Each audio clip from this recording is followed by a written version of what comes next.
جن لوگوں نے سرداروں کی باتیں سنی ہوگی وہ کیا کہیں گے کہ اے اللہ ان کو ڈبل عذاب دو، اس لیے کہ ان کی وجہ سے ہم بگڑے۔ 8ویں پارے میں سورہ صاد میں اللہ رب العزت نے بیان کیا ہے کہ یہ ہمارے بڑے ہیں، کبراؤنا۔ تو اللہ کہیں گے ٹھیک ہے، انہوں نے بولا تم کو عقل نہیں دی تھی، تمہارا دماغ کدھر تھا، تم نے بھی چاپلوسی کی، چلو کہا کہ ان کو نے تم ساتھ میں رہو گے۔ تو اس لیے انسان کو سوچنا چاہیے کسی کی بات ماننے سے پہلے کی تو اس لیے ہمیں سب کو فکر کرنی ہے۔ آج جو کچھ ہو رہا ہے اس کا ہم بھی ذمہ دار، علماء بھی ذمہ دار، ماں باپ بھی ذمہ دار، ہمارے معاشرے میں ہر ایک ذمہ دار ہے۔ کیوں کہ ہم نے دین کو سیکھنے سکھانے کی کوئی فکر نہیں کی۔ ہم نے فکر کی میرا اچھا گھر بن جائے، ہم نے فکر کی میرا بچہ SSC ہو جاوے، HSC ہو جاوے، مگر یہ فکر نہیں کی کہ میرے بچے کو قرآن پڑھنا نہیں آتا ہے، اس کو قرآن پڑھنا سکھاؤں۔ میرے بچے کو اسلام کا عقیدہ نہیں معلوم ہے، میں اس کو اسلام کا عقیدہ سکھاؤں۔ مجھے خود نہیں معلوم ہے، میں ایک تاجر ہوں تو ایک مسلمان کو کیسا تاجر ہونا چاہیے۔ حضرات صحابہ، تابعین، ان کے بعد کے زمانے کے تاجر کیسے ہوتے تھے؟ ایک ایک مسلمان تاجر ایک ملک میں جاتا تھا، امانت داری اور دیانت داری کے ساتھ ایسی تجارت اور بزنس کرتا تھا کہ پورا ملک اسلام میں داخل ہو جاتا تھا۔ اس وقت دنیا میں سب سے بڑا مسلمانوں کا ملک ہے انڈونیشیا، جہاں پر تقریباً 25 سے 26 کروڑ مسلمان ہیں۔ آپ کو تعجب ہوگا، وہ پورا 26 کروڑ لوگ آج وہاں پر پائے جاتے ہیں، وہاں پر ایک بھی جنگ مسلمانوں نے نہیں لڑی۔ مسلمان تاجر وہاں پر گئے، ان کے اخلاق سے متاثر ہو کر وہ اسلام میں داخل ہوئے، اور آج مسلمانوں کا سب سے بڑا ملک مانا جاتا ہے۔ ایسے اخلاق ہوتے تھے، اور آج ہمارا نام لے کے لوگ ڈرتے ہیں۔ ہمارا گھر بنانے والا، ہمارا پلاٹ بیچنے والا، فلیٹ بیچنے والا، جس کو دیکھو کبھی کوئی کسی کے پیسے لے کے بھاگ جاتا ہے، کوئی کبھی کسی کو دھوکہ دے رہا ہے۔ یہ سب کو سننا چاہیے کہ قیامت کے دن اللہ کے سامنے ایک ایک کوڑی اور ایک ایک منٹ کا اور ایک ایک پیسے کا حساب دینا پڑے گا۔ اس لیے میرے بھائیوں، دوستوں اور بزرگوں، ہم اپنے مرنے کے بعد کی فکر کریں، اس دنیا کی فکر کرے۔ ٹھیک ہے، انسان دنیا میں رہے تو دنیا کی بھی فکر کرے، مگر اسلام نے سب کچھ سکھایا۔ ہمارے والد صاحب نور اللہ مرقدہ وہ فرمایا کرتے تھے، مسلمان تجارت کرے، مسلمان تعلیم بھی حاصل کرے، تجارت ضرور کرنا چاہیے مگر اسلام کے بتائے ہوئے طریقے کے مطابق۔ آج ہماری عورتوں کا کیا حال ہے؟ بچت گھر میں ہماری عورتیں کتنی مبتلا ہے۔ کون سے اسلام نے اس کی اجازت دی ہے؟ کیا آپ سود کے اوپر لوگوں کے پاس سے پیسے لے رہے ہیں؟ اسلام میں اس کی کبھی اجازت نہیں دی۔ کیا ضرورت ہے؟ اللہ آپ کو 2 ٹائم کا کھانا روکھا سوکھا کھلا دے رہا ہے، آپ کا گھر ہے کچا پکا۔ ہماری عورتیں 20-25-50 ہزار روپے لیتی ہے اور پھر اس کو نہیں دے پاتی ہے تو کیسی کیسی خرافات میں مبتلا ہوتی ہے۔ لوگ آ کر ہمیں بتاتے ہیں، شوہر بھی کیسے کہ وہ عورتوں پر اتنی بھی نظر نہیں رکھتے کہ ہماری عورتیں کیا کر رہی۔ کیوں لیتے ہیں یہ پیسے؟ اچھا موبائل لینے کے لیے۔ کیوں لیتے ہیں یہ بچے شوہر؟ گاڑی لینے کے لیے۔ ارے بھائی، گاڑی نہیں ہوگی تو مر جائے گا کیا؟ موبائل نہیں ہوگی تو مر جائے گا؟ اس کی وجہ سے ہماری عورتیں اپنی عزتوں کو بیچ دیتی ہیں، عزتوں کا نیلام ہوتا ہے۔ لہذا ہمیں بہت چوکنا ہو کر زندگی گزارنے کی ضرورت ہے۔ ہم چاہے دیہات میں رہے، چاہے ہم شہر میں رہے، ہماری پوری فکر شوہر کی ذمہ داری ہے کہ وہ اپنے گھر میں دین کو زندہ کرے۔ عورتوں کے حقوق جو شوہر پر ہے، ان حقوق میں سے ایک حق یہ ہے کہ اگر وہ اس کے ماں باپ کے گھر سے دین سیکھ کر نہیں آئی ہے تو شوہر پر ضروری ہے کہ اس کو دین سکھائے۔ اس پر حق اور فرض اور واجب ہے۔ اگر اس نے نہیں سکھایا تو کل قیامت کے دن شوہر کو اس کا جواب دینا پڑے گا۔ نہ شوہر دین سیکھتا ہے، نہ عورت کو دین سیکھنے کی پڑی ہے، سب کو ایک ہی پڑی ہے۔ ہماری عورتیں گھروں میں بیٹھ کر رات کو سیریل دیکھتی ہیں، عجیب عجیب قسم کے سیریل لوگ ہم کو کہانیاں سناتے رہتے ہیں کہ پڑوسی ملک کے سیریل سب سے زیادہ ہماری عورتیں دیکھتی ہیں. شوہر بھی رات میں بستر پر وہ بھی موبائل لے کے بیٹھا ہے, بچے بھی موبائل لے کے بیٹھے ہیں, ہم سب موبائل کے حوالے. خدا کی قسم یہ ہیڈ فون نہیں ہے, یہ ہیل فون ہے, جہنم میں لے جانے والا فون بن چکا ہے. اس کو اسمارٹ فون کہتے ہیں. اسمارٹ کا مطلب ہوشیار. تو فون تو اسمارٹ ہے مگر فون کو استعمال کرنے والا یہ بے وقوف ہے. ہم اس کو کیسے استعمال کر, ہمارا ہر طبقہ اس میں ملوث. جس کو دیکھو, اچھے اچھے لوگوں کو, کبھی ڈاکٹر کو دیکھو تو کیا کر رہا ہے, گیم کھیل رہا ہے. اکاؤنٹنٹ کو دیکھو تو کیا کر رہا ہے, ریلز دیکھ رہا ہے. مولانا لوگوں کو دیکھو تو کیا کر رہے ہیں, کرکٹ دیکھ رہے ہیں. ہم سبھی مبتلا ہے, ایسا نہیں ہے, کوئی بخشا ہوا نہیں ہے. نوجوانوں کو دیکھو تو کیا دیکھ رہے ہیں, کوئی ٹک ٹاک میں لگا ہوا ہے, کوئی گانوں میں لگا ہوا ہے.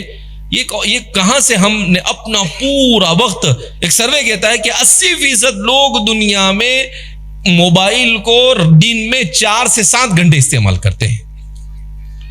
اگر یہی وقت اگر ہم کام میں استعمال کریں تو آج کہاں سے کہاں پہنچ جائے. آپ کو تعجب ہوگا, آج سے 15-20 سال پہلے جب موبائل نہیں تھا, گھروں کے اندر میں ٹی ویاں ہوا کرتی تھی. اس زمانے میں ہمارے ایک دوست کہتے ہیں کہ ہم برطانیہ گئے تو ایک علاقے میں گئے جہاں پر یہودی رہتے تھے. جب وہاں گئے تو ہم نے دیکھا کہ بڑا علاقہ ہے لیکن ایک بھی گھر پر ٹی وی کا اینٹینا نہیں, کچھ نہیں. تو ایک یہودی کو پکڑ کر ہم نے اس سے کہا کہ بھئی یہاں پر لوگ ٹی وی نہیں دیکھتے ہیں کیا؟ تو اس نے کیا جواب دیا معلوم؟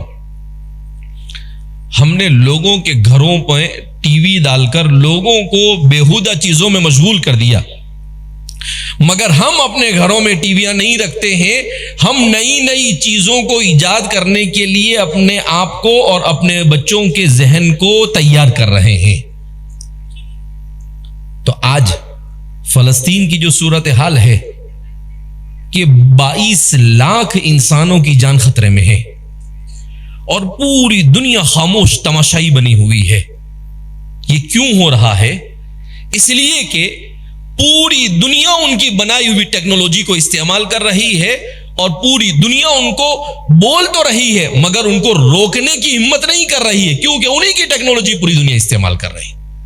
ابھی کچھ دنوں پہلے یہ نالائق ملعون ظالم جابر, اللہ رب العزت اس کو بدترین موت سے دوچار کرے, نیتنیاہو, وہ کہتا ہے, ایسا کہتا ہے مجلس میں, کہا یہ موبائل ہے نا, کہاں, کہا کس کے پاس ہے؟ سب کہتے ہیں کہ ہمارے پاس, سب کے پاس ہے. کہا یہ کس نے بنایا؟ کہا ہم نے بنایا. کہا ہم نے سب کو اس موبائل کے اندر میں مبتلا کر دیا اور ہم اپنا کام برابر کر رہے ہیں. تو آج ہمیں سوچنا چاہیے کہ ہم کہاں پر کھڑے ہیں. ہم میں سے ہر ایک اپنا محاسبہ کرے. ہم کیا ہے, وہ کیا کر رہا ہے, یہ کیا کر رہا ہے, مگر یہ نہیں دیکھ رہے ہیں کہ میں کیا کر رہا ہوں. اگر ہر آدمی اپنے بارے میں سوچنے لگے, ہر آدمی اپنے گھر کی فکر کرنے لگ جائے تو یہ دنیا گل گلزار بن جائے. مگر ہم دوسروں کو کرٹیسائز کرنے, دوسروں کے ساتھ حسد کرنے, دوسروں کی ٹانگ کھینچنے, دوسروں کی غیبت کرنے, دوسروں کی برائی کرنے سے ہم کو فرصت نہیں, اور اپنے عیوب کے اوپر ہماری کبھی نظر نہیں جاتی. اس لیے ہمیں تعلیم سے لگنا ہوگا. اللہ کے رسول صلی اللہ علیہ وسلم جس دین کو لے کر آئے وہ دین کیا ہے؟ اللہ اکبر. اس پورے دین میں آج میں ایک مضمون پڑھ رہا تھا, عجیب مضمون پڑھا میں نے. اس مضمون کے اندر میں لکھا تھا کہ دنیا میں اگر ٹائم مینجمنٹ 24 گھنٹے کیسے گزارنا, یہ اگر کسی کو صحیح معنی میں سیکھنا ہے, ایک کون کہہ رہا ہے, انگریز کہہ رہا ہے, اگر صحیح معنی میں کسی کو سیکھنا ہے تو وہ محمد رسول اللہ صلی اللہ علیہ وسلم کی سیرت کا مطالعہ کرے. کہا ان کا پورا شیڈیول بنا ہوا ہوتا تھا, صبح میں کب اٹھنا, اٹھ کر کیا کرنا, فجر پڑھنا, تہجد پڑھنا, فجر کی نماز پڑھنا, فجر کے بعد پھر اشراق تک کہ اللہ کے ذکر میں لگے رہنا، پھر اشراق کی نماز پڑھنا، اشراق کے بعد لوگوں کو موعظت اور نصیحت کرنا، کچھ اگر بازار میں کوئی کام ہے تو اس کام کے لیے جانا، پھر اس کے بعد ظہر کی نماز پڑھنا، ظہر کی نماز کے بعد کھانا کھانا، کھانے کے بعد آرام کرنا، آرام کرنے کے بعد لوگوں کی جو ضرورتیں ہیں لوگوں کی ضرورتوں میں کام آنا، پھر اس کے بعد عصر کی نماز پڑھنا، عصر کی نماز پڑھنے کے بعد تھوڑا سا چہل قدمی کرنا، اس کے بعد کھانا کھانا، اس کے بعد مغرب کی نماز پڑھنا، مغرب کی نماز پڑھنے کے بعد اوابین پڑھنا، اوابین پڑھنے کے بعد اللہ اپنے گھر والوں میں تعلیم کرنا، اس کے بعد عشاء کی نماز پڑھنا، اور عشاء کی نماز پڑھنے کے بعد بستر پر جا کر سو جانا، اور پھر صبح میں جلدی سے اٹھ کر دوبارہ اپنے وہ روٹین شروع کر دینا۔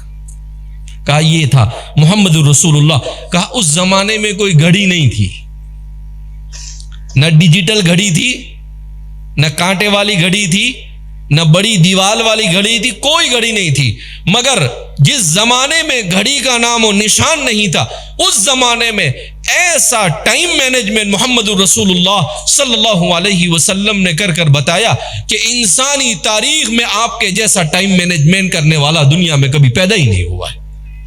جس انسان کو دیکھو، جس فیلڈ کا انسان ہو، وہ صرف ایک ہی بات کہتا ہے کہ اگر کوئی معلم ہے تو وہ کہتا ہے کہ اللہ کے رسول سے بڑھ کر کوئی معلم نہیں ہو سکتا، کوئی خطیب ہے تو کہتا ہے اللہ کے رسول سے بڑھ کر کوئی خطیب نہیں ہو سکتا ہے۔ ایک مرتبہ اللہ کے رسول صلی اللہ علیہ وسلم نے بہترین خطبہ دیا تو دیار بنو تمیم وغیرہ کے لوگ یہ بڑے بہترین عربی زبان جانتے تھے، وہ یوں کر سنتے رہ گئے، آنکھ پھٹی کی پھٹی رہ گئی۔ تو اللہ کے رسول صلی اللہ علیہ وسلم سمجھ گئے کہ بہت محظوظ ہو رہے ہیں۔ اللہ کے رسول صلی اللہ علیہ وسلم نے کہا ربانی ربی، میرے اللہ نے میری پرورش کی ہے، ربی تو فی بنی سعدین، میں بنی سعد کے اندر میں تربیت پایا گیا ہوں۔ تو جس میدان میں دیکھو، کہا خدا پاک کی قسم کائنات میں صرف ایک ہی ہستی ایسی ہے جو زندگی کے ہر فیلڈ میں آپ کی رہنمائی کرے گی، اور صرف بول کر نہیں، اللہ کے رسول صلی اللہ علیہ وسلم نے اپنی زندگی میں ہر چیز کر بتائی۔ آپ سے بہترین کوئی حکمران نہیں ہو سکتا ہے۔ جس انصاف کے ساتھ آپ نے حکمرانی کی ہے، خدا پاک کی قسم روئے زمین پر آپ سے بہتر کوئی حکمراں پیدا نہیں ہوا۔ حالانکہ آپ اپنے آپ کو فقیر کہتے تھے، مگر آپ دنیا کے حکمرانوں میں سب سے بہترین حکمران تھے۔ آپ امی تھے، کسی مدرسہ، کسی اسکول، کسی یونیورسٹی، کسی کالج میں نہیں گئے، مگر دنیا کے سب سے بہترین پروفیسر، دنیا کے سب سے بہترین ٹیچر، دنیا کے سب سے بہترین لیڈر۔ آپ نے کوئی MBA نہیں کیا، مگر آپ سے بہتر دنیا کے اندر میں کوئی لیڈر پیدا نہیں ہوا۔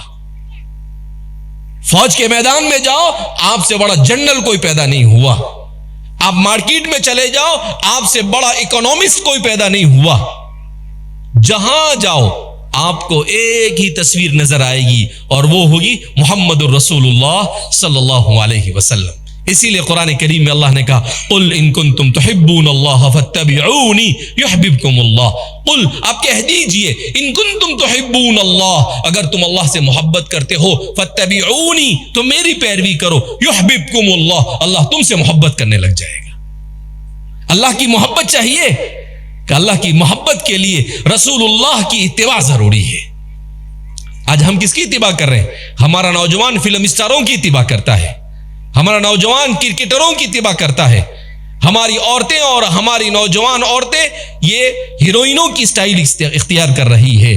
نہیں، ہمارے لیے اللہ کے رسول سے بڑا کوئی ہیرو نہیں ہو سکتا ہے۔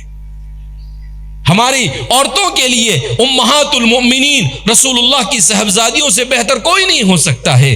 وہ جنت کے راستے پر لے جانے والے، اور یہ دوسرے سب ہمیں جہنم کے راستے پر لے جانے والے۔ اس لیے میرے عزیزو، ہم اس بات کو سمجھے۔ ایک مضمون میں نے پڑھا تو اس میں بتایا کہ محمد الرسول اللہ صلی اللہ علیہ وسلم نے نماز کی بڑی اہمیت بیان کی، مسجد کی بڑی اہمیت بیان کی۔ آخری بات کہہ کر اپنی بات کو ختم کرنے جا رہا ہوں میں، تو کہا کہ ہم نے اس پر غور کیا کہ آخر یہ کیا ہے، تو کہا کہ نماز کو تو ہم نے ایسا پایا جیسے یہ ہر مرض کی دوا ہے۔ ہم جس نماز کو صرف روٹین سمجھتے ہیں کہ فجر میں 2 رکعت پڑھی نہیں پڑھی، آدھی نیند میں آدھی نئی نیند میں، اور چلے گئے، نہیں، کہا ہم نے جب اس نماز کا جائزہ لیا تو ہم نے یہ دیکھا کہ اگر آپ نماز کو پڑھتے ہیں تو آپ وقت کی پابندی کرنے والے انسان بنیں گے. ہر چیز کو ٹائم ٹیبل کے ساتھ آپ کریں گے, کیونکہ حضور نے بتایا کہ فجر اس وقت ہوگی, ظہر اس وقت ہوگی, عصر اس وقت ہوگی, تو آپ کو ٹائم مینجمنٹ سکھایا.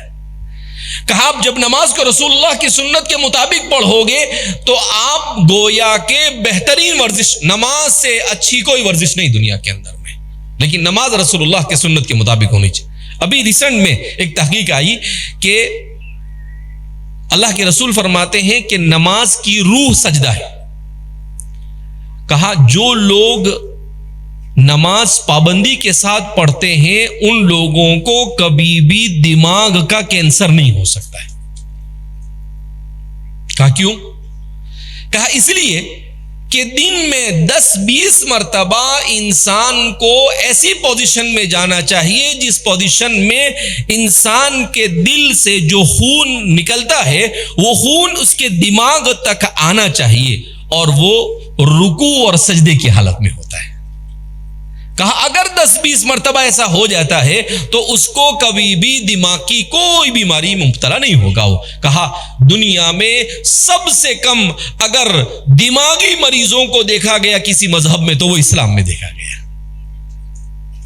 بہت کم نماز پڑھ کے بھی یہ حال ہے, تو اگر ہم نماز پڑھنا شروع کر دیں تو کیا حال ہوگا. کہا نماز کو اگر سنت کے مطابق پڑھا جاوے تو انسان کو دل کی بیماری بھی نہیں ہوتی ہے, انسان کو صحیح طریقے سے نماز پڑھی جائے تو انسان کو ہڈی کی بیماری بھی نہیں ہوتی ہے, انسان کو مسل کی بیماری بھی نہیں ہوتی ہے. مگر ہماری نماز کیسی ہوتی ہے؟ کنقرۃ الغراب, کوا چونچ مارتا ہے ویسا, ٹن ٹن ٹن ٹن. کیسی نماز؟ ارے مولانا صاحب تراوی بولے 15 منٹ میں تو 20 رکعت پڑھا کے بعد, ارے وہ بات کرتے رمضان میں چوراہے پر کھانا سب سے زیادہ ہمارا مسلمان رمضان میں کھانا کھاتا, جبکہ رمضان کھانے کے لیے نہیں, رمضان عبادت کے لیے. مگر مسلمان کی زندگی کا جائزہ لو تو سب سے زیادہ کھائے گا بھی رمضان میں اور سب سے زیادہ سوئے گا بھی رمضان میں, رات میں بھی سوئے گا اور فجر کے بعد بولے روزہ ہے. اب یہاں تک کھایا سحری میں, ڈکار آتی ہے تو باہر نکلتا اس کو واپس اندر لے جاتا, بولے بڑی مشکل سے کھایا نا, باہر کیوں آیا تو, چل جا اندر واپس. اب جب یہاں تک کھائے گا تو ظاہر سی بات ہے کہ آنے والی ہے, نیند آنے والی ہے. اب فجر کی نماز تو نیند میں پڑھتے ہیں. فجر بولے مولانا ٹائم چالو ہوتے اذان, اور اذان کے بعد فوراً یہ دیر مت کرو, بولے بہت نیند آتی ہے. ایسا لگتا ہے جیسے حضرت نے پوری رات عبادت میں گزار دیا ہو, جبکہ تہجد رمضان میں ہو کے بھی تہجد نہیں پڑھتے. اور پھر فجر کے بعد جو سوئے گا 10 بجے 12 بجے اور رکامہ ہوگا تو ظہر میں اٹھائیں گے تو اور بڑا رکامہ ہوگا تو عصر میں اٹھے گا سیدھا. ایک آدمی مجھے بولنے لگا کہ میں تو مولانا فجر کے بعد سوتا ہوں تو سیدھا 4 بجے اٹھتا ہوں. تو میں نے بولا تیرے بابا کا قاعدہ ہے. بولے کیوں؟ بولا ظہر کون پڑھے گا؟ تیرا باپ پڑھے گا. تو بولے اٹھ کے پڑھ لیتے نا. میں نے کہا اللہ اکبر. ارے کوئی یہ یعنی انسان کو اللہ نے اس لیے بنایا ہے کہ ہم سو کر کھا کر گھوم کر پھر کر ایسی زندگی گزار دے. ایسا بول انسان یوں ترک سودا کہ انسان یہ سمجھتا ہے کہ وہ ایسے ہی چھوڑ دیا جائے گا. کہا نہیں, یہ دماغ میں سے نکال دینا, ایک ایک منٹ کا, ایک ایک لقمے کا, ایک ایک چیز کا اللہ کو حساب دینا پڑے گا. ام المومنین عائشہ صدیقہ فرماتی ہے, کیا فرماتی ہے؟ من نوقش فقد عذب. جس کو اللہ نے قیامت کے دن یہ پوچھ لیا بھائی ہم نے پانی دیا تھا, پانی پیا نا؟ بولے ہاؤ. کیوں؟ ہمارے پانی کا حساب دو. کہا خدا کی قسم اللہ نے ایک سوال کر لیا تو سمجھ جانے کا کہ اس آدمی کے لیے جہنم پکی ہو گئی. اللہ کے ایک سوال کا جواب نہیں دے سکتے. اللہ کی رحمت بچ گئے تو بچ گئے, اور پھنس گئے تو کوئی نکال سکتا نہیں. ان بطش ربک لشدید, تیرے پروردگار کی پکڑ بڑی سخت ہے. جو اللہ کی گرفت میں آیا دنیا کی کوئی طاقت نہیں چھوڑا سکتا. فرعون کے پاس دولت تھی نا, بہت دولت تھی. حضرت سونے کے پلنگ پہ سوتے تھے, سونے کے برتن میں کھاتے تھے. کھاتا تھا, کھاتے تھے کیوں بھائی؟ وہ اپنا کون سا رشتہ دار لگتا ہے؟ سونے کے برتن میں کھاتا تھا, سونے کے چپل پہنتا تھا, اور کیا بولتا تھا؟ کرسی پہ بیٹھنے کے بعد انا ربکم الاعلی, میں تمہارا سب سے بڑا رب ہوں. اللہ نے کہا ٹھہر جا, تیرے کو سبق سکھاتا ہوں. ڈینگے زیادہ مارتا ہے نا تو. اللہ نے کہا حضرت موسیٰ علیہ السلام سے تم بنی اسرائیل کو لے کے نکلو, دیکھو یہ پیچھے آتا ہے. ان ہؤلاء لشرذمۃ قلیلون وانہم لنا لغائظون وإنا تو کیا کہتا ہے کہ اچھا موسیٰ علیہ السلام نکل گئے رات میں. صبح میں جب اٹھا تو اس کو پتا چلا کہ موسیٰ علیہ السلام تو بنی اسرائیل کو لے کر نکل گئے. اب بنی اسرائیل ان کے گھروں میں, ان کے کھیتوں میں کام کرتے تھے, تو کام کرنے والا کوئی باقی نہیں رہا. تو کہا کہ یہ تو اپنی سیٹھ والی زندگی کیا ہو جائے گی, خود سب کام خود کرنا پڑے گا. تو پریشان ہو گئے, کہا کہ پکڑو ان کو. حضرت تو اپنے بہترین گھوڑے کے اوپر بالکل پورے اپنے جوش و جذبے کے اور تیش کے ساتھ آئے. ادھر اللہ نے ایسا نظام بنایا کہ حضرت موسیٰ علیہ السلام سمندر کے پاس پہنچے. ادھر فرعون پیچھے سے چیختا ہوا چلاتا ہوا آیا. تو موسیٰ علیہ السلام کی قوم بنی اسرائیل بھی بڑی ٹیڑھی قوم تھی. آج ہم بھی بنی اسرائیل سے کم نہیں ہیں ویسے. تو بنی اسرائیل کیا کہنے لگے موسیٰ علیہ السلام سے, اس لیے لائے کہ تم ہم کو یہاں پہ, بولے ادھر پیچھے فرعون ہے, آگے سمندر ہے, اب بتاؤ تو کدھر جانے کا. موسیٰ علیہ السلام نے کہا دم لے رہے باپا, ذرا صبر کر. ان معی ربی سیہدین, میرے ساتھ میرا اللہ ہے, وہ میرے لیے ابھی کوئی نہ کوئی راستہ کرے گا. تو کیوں ٹینشن لیتا ہے, میں ہوں نا ساتھ میں, اللہ کا نبی ہوں, اللہ کوئی نہ کوئی راستہ نکالے. اللہ نے بولا ہے تو نکلا ہوں, اللہ کے اشارے پر چل رہا ہوں. حکیم الامت مجدد ملت حضرت تھانوی رحمۃ اللہ علیہ فرماتے ہیں کہ انسان تفویض کی زندگی گزارے, تجویز کی زندگی گزارو گے تو پوری زندگی بے اطمینانی میں گزرے گی, اور تفویض کی زندگی گزارو گے تو پوری زندگی سکون کے ساتھ گزرے گی. اللہ اکبر. دو جملے میں اللہ کیا حضرت نے عجیب بات بیان کی. کیا فرمایا کہ تجویز کی زندگی کیا مطلب, صبح میں اٹھا, ابھی تو منہ دھویا نہیں, نماز پڑھی نہیں, اور کیا بولتا ہے آج تو شام تک 2000 کما کے لانے کا ہے. اب یہ اس کو تجویز کہتے ہیں. کیا ہو گیا, کچھ نہیں, شام ہو گئی, 2000 تو کہاں آتے, 200 بھی نہیں آئے. تو پھر سر پکڑ کے بیٹھے. تو کہا ہمیشہ پریشانی رہو. کا انسان پلان بنائے, کوشش کرے, مگر کیا کرے, اے اللہ تو حلال طریقے سے جو دے گا میں اس پر راضی رہوں گا. اس کو تفویض کہتے ہیں. اس کو کیا کہتے ہیں, وَأُفَوِّضُ أَمْرِي إِلَى اللَّهِ, میں اپنا معاملہ کس کے حوالے کرتا ہوں, اللہ کے حوالے کرتا ہوں. تو کہا سکون کے ساتھ زندگی گزارو گے.